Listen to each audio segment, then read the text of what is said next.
We begin with a Fox News alert. President Biden expected to speak at any moment after arriving at the NATO summit. Earlier, he attended a bilateral meeting with the president of Lithuania, where he welcomed the idea of Sweden joining the alliance. Thank you, Mr. President, for hosting this historic summit at an important time. The first time that NATO leaders will meet with 31 together, and looking forward to meeting very soon with 32 members. Pretty great. That's fantastic news. Biden is scheduled to meet one-on-one with Turkey's president today. Tomorrow, he'll meet with Ukrainian President Zelensky. It wasn't clear Zelensky was coming, but clearly he is now. The summit is expected to focus largely on support for Kyiv and the possibility of Ukraine joining the alliance. Ukraine has further steps to take along its reform path, but allies will send a united positive signal on Ukraine's path to future membership in the alliance. Future membership, of course. Now, earlier today, France revealed plans to transfer long-range missiles to Ukraine, but NATO members remain divided on Ukraine's future membership, especially now during Russia's invasion. The family photo where all the world leaders get together is expected just about an hour from right now. The big news is we were told within the last hour that the President of the United States would be making comments. And we did not know that. We thought that there would be comments later. So it is curious, and we're wondering what the development would be. Clearly, the White House would like to get whatever the president says out there into the nation's bloodstream before all the morning shows start. And so we are expecting the president to make a statement of some sort from Lithuania regarding something. We don't know the topic. Will it be about Sweden and NATO? Will it be about Ukraine? Will it be about cluster munitions? We don't know. You will see the president live very shortly. Big announcement when we woke up this morning that Sweden looks like it's going to be in, if it's not in already. We're reading that Sweden is close to being accepted into NATO. But then when you listen to the White House press secretary, she made it sound like they are already in, because she talked about the 32 members, including Sweden, and showing the strength of this alliance together. That would be huge if Sweden joins NATO. Right. I mean, they want to get in. For the longest time, they say, just leave us out of it. We want to be neutral. We're so close to Russia. We know it's going to aggravate them. We're not going to do it. Finland, same thing. We got our own border. We understand how to defend it. We'll be somewhat of an associate member. We'll drill with you guys, but we're going to stay out of it. Well, after the invasion, they said, the heck with that. We are in. So an exact reversal of what Russia had hoped for. Also, I think it's clear that Finland got in quickly because there was no problem. But Turkey has a problem with Sweden because there's some groups that they label as terror groups exist in Sweden, and they don't think Sweden's been aggressive enough in breaking them up. The other thing is they want F-16s. We said, if you get the S-300 missile defense system from Russia, we're not going to give you more sophisticated fighter jets. And that's the way Trump ended it. Now, Joe Biden said, what do you need to get Sweden in? Turkey said, I need those F-16s. Now, Senator Menendez, Democrat, has come out and said, you should not be giving Turkey these F-16s, F-15s. We've made that clear. So he's going against his own party in this case. And I understand both sides of the issue. You need them in. You need them solidified. Sweden is an asset. Finland is an asset. They got their own military. They're already spending more than 2% on their military. So it's an all plus. And there was a picture this morning of Erdogan and the Swedish Prime Minister and the NATO Secretary General. And the three of them are standing next to each other with all their hands on top of each other, clasped like a team. It looks like exactly. And, and we knew that Sweden ultimately would be allowed in, but at the last minute, Turkey was holding things up. They were clearly using, negotiating well, power. essentially, they had the opposition as a negotiating tool. You're absolutely right, Ainsley. They used it as leverage to negotiate that $20 billion worth of U.S. F-16s. And a couple of U.S. senators, in particular, Mitch McConnell, said no sale until Sweden is admitted. So it sounds like Sweden very shortly will be admitted as the 32nd member state of the NATO. They won't be here at the summit. It is curious. I'm curious what the president is going to say, whether it's about Sweden or whether it's going to be about his meeting tomorrow with Mr. Zelensky.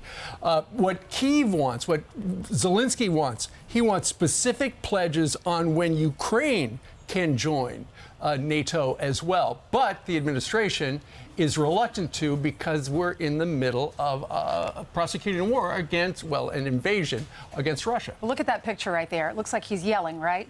Well, if you look at the front cover of the New York Post this morning, it says Old Yeller.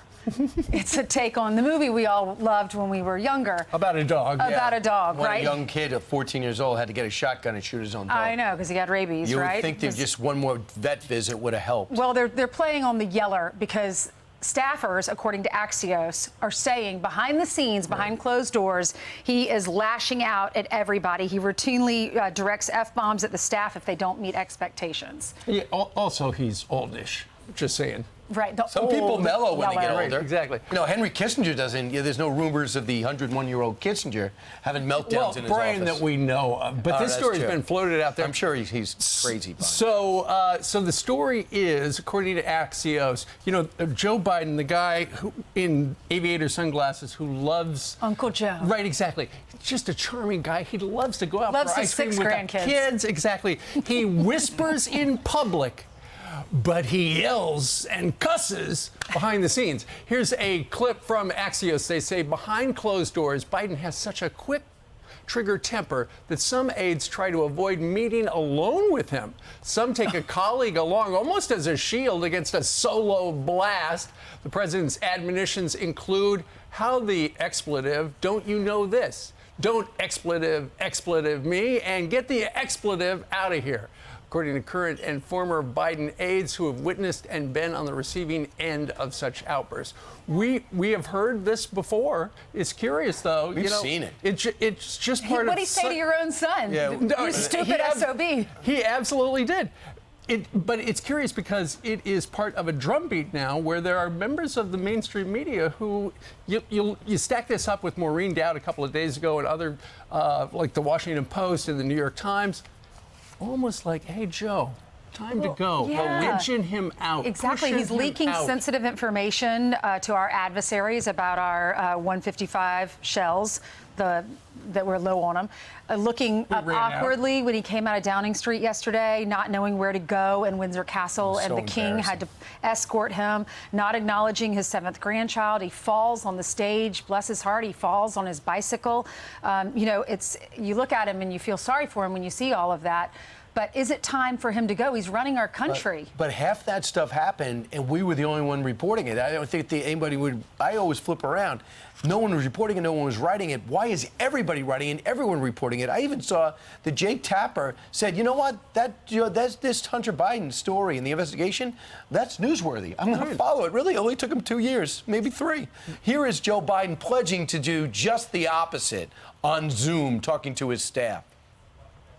I'm not joking when I say this.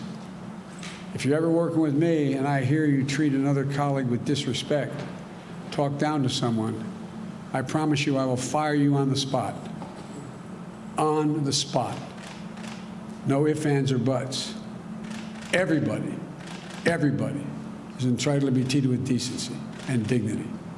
That's been missing in a big way the last 4 years. Okay, so under that metric, Joe Biden would be out in his own administration. That was day one, wasn't it? That was right after the inauguration. January 20th. Absolutely. I think it was in the afternoon of that first day.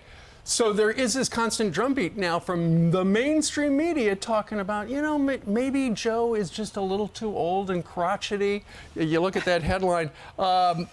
Unrelated matter. I was reading this morning. Home care specialists for elderly say that cognitive decline is causing aging adults to have sudden outbursts of anger. Completely unrelated, or is it? Well, I just also think it's important to point out that her running mate can't keep a staff because evidently she's a monster behind closed doors, yelling and demanding and being illogical and not preparing and blaming other people for her missteps. So we'll see. It seems like all the heat's going on Joe. And I just keep in mind, and we'll talk about it later in the show, the investigations are nothing if not intensifying. And you got the FBI director who's going to be front and center tomorrow. You have James Comer going 100 miles a minute, but not through Biden's taxes like they did with Trump and found nothing.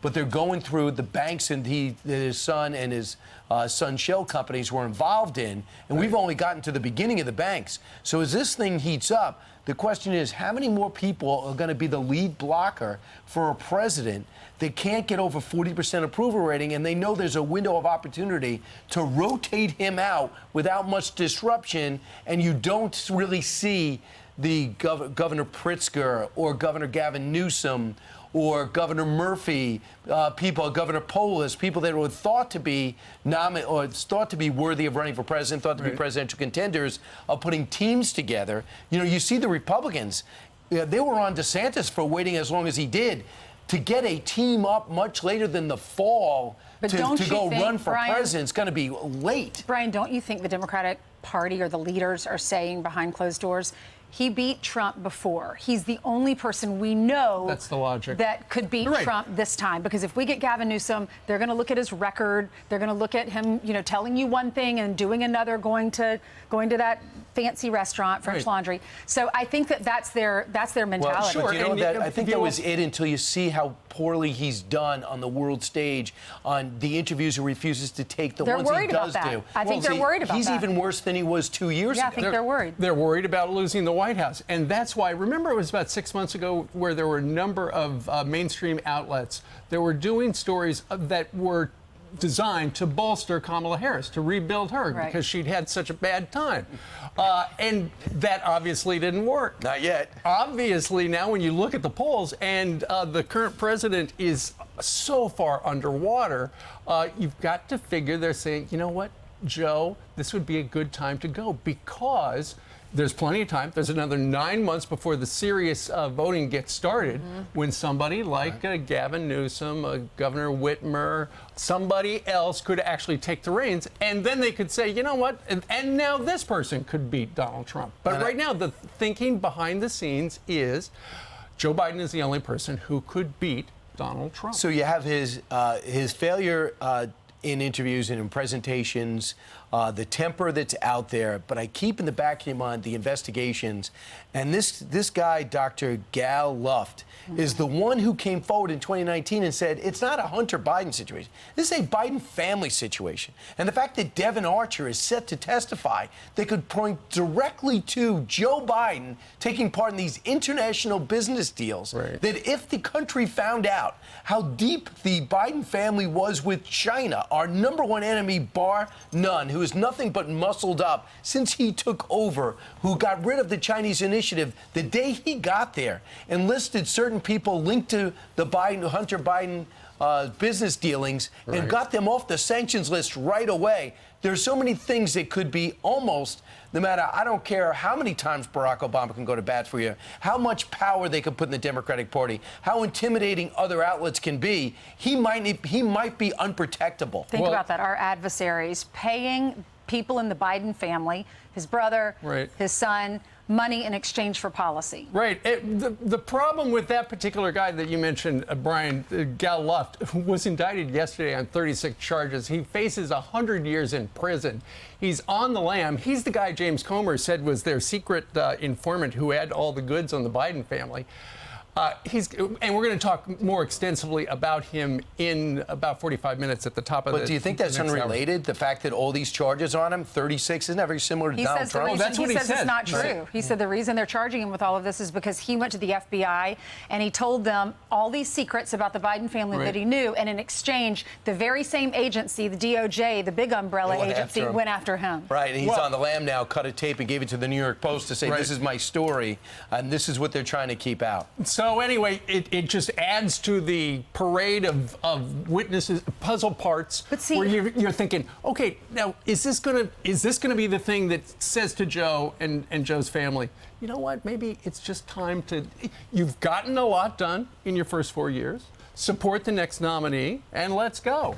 What's so fascinating, too, which came out, and we've heard a little of this, how many links the Biden administration has currently now and the former vice president and the Obama administration have directly to Hunter Biden. This guy I think he was closer to the staffers on the Biden team than Joe Biden. I'm Steve Ducey. I'm Brian Kilmeade. And I'm Ainsley Earhart. And click here to subscribe to the Fox News YouTube page to catch our hottest interviews and most compelling analysis.